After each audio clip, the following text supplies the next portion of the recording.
What's up, guys? This is a short talk for the up-and-coming next generation of talent in the jewelry industry, in what we're calling the new jewelry industry. And if there's only one thing you take away from me in this talk, it is this: do not let them lie to you and make you poor. Do not let them lie to you and make you poor. Let's break this down.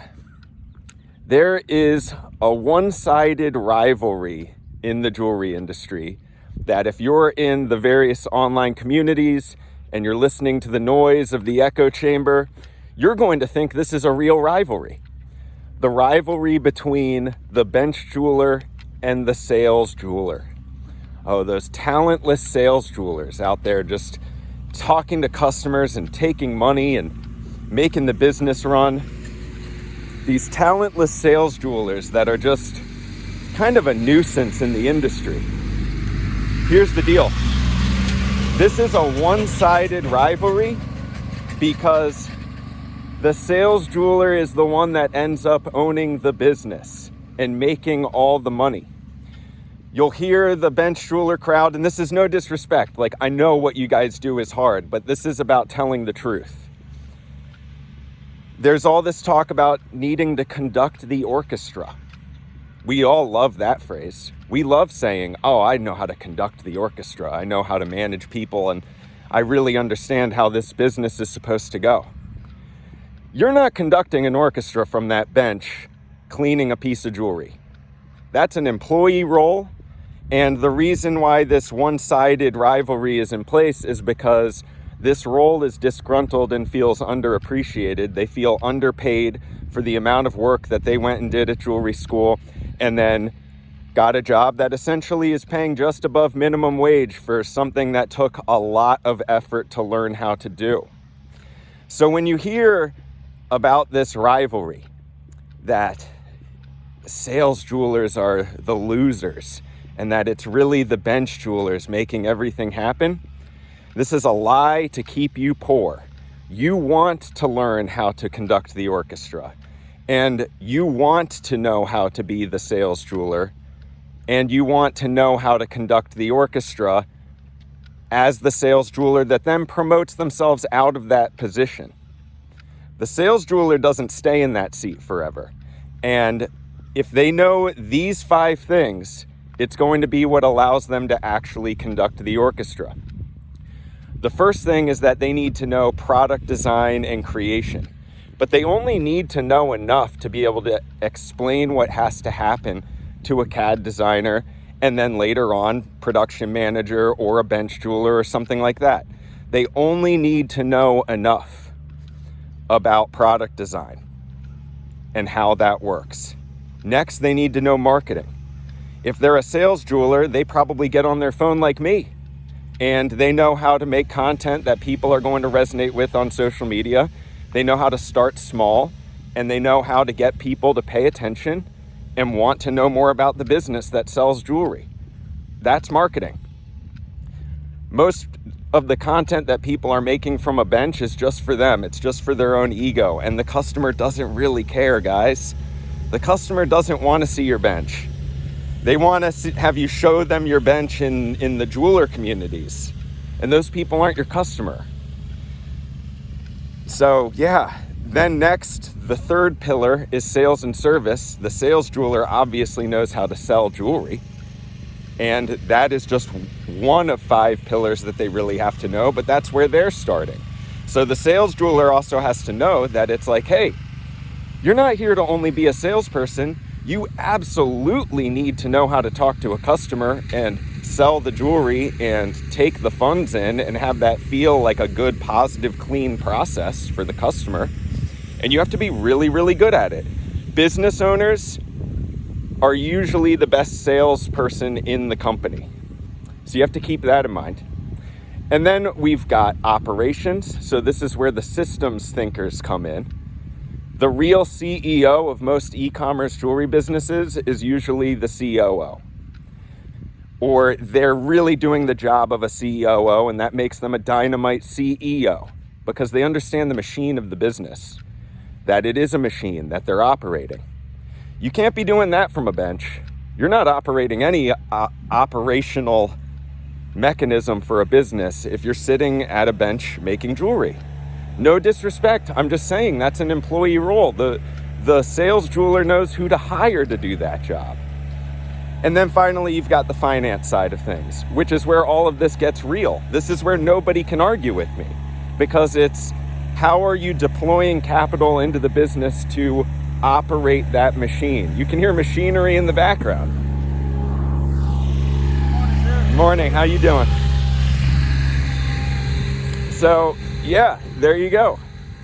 That's somebody in a seat doing their job. And that's operations and that's finance at work. That's actually a great little lesson here. So those are the 5 pillars. That's value creation, or in the world of jewelry, that's product design and creation. We've got marketing, so people actually know about your business. You've got sales, where you take the money in, and then service, where you make sure you keep it. Operations is how you can actually scale into other avenues of doing business.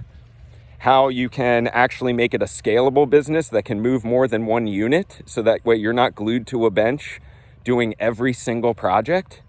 And then finance is where all of everything that I'm saying comes true. It's where the truth is reflected of what is profitable about a business at scale. You just can't do that if you're doing the employee labor.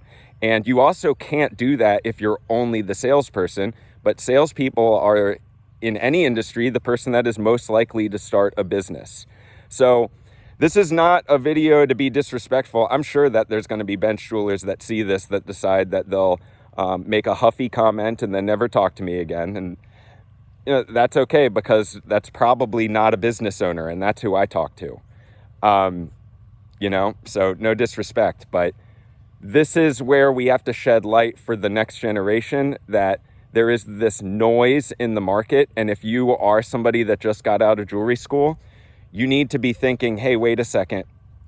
Am I listening to the people that I want to take advice from?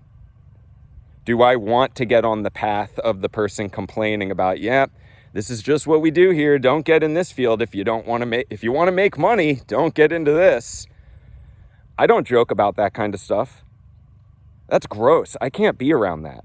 That the whole joking about let's just accept not getting compensated for the work we've done and not growing as people and not elevating ourselves. I can't do that. I can't be around that. And you shouldn't want to be around that either if you're a new talent in this industry. So if you're a new talent in this industry, you should be looking at, hey, how can I conduct the orchestra? How can I take what I've learned in this video and go, hey, all I need to do is be able to communicate to the product designer and know enough about manufacturing and product design and creation. Marketing, how can I put a wrapper around this candy bar? These 5 pillars are how the candy bar is made, but how can I put a brand around this? Especially with AI, making it possible that anybody can compete with the big dogs now. It's a huge opportunity. Why would you want to not be a part of that?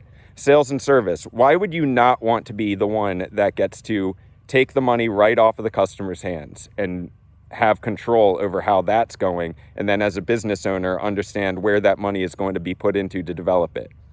Operations would be the next one, where you want to put that money. How can I build a machine that is going to create an actual sellable asset one day, like a piece of real estate that I can sell this business? You can't sell your bench after 30 years and then retire.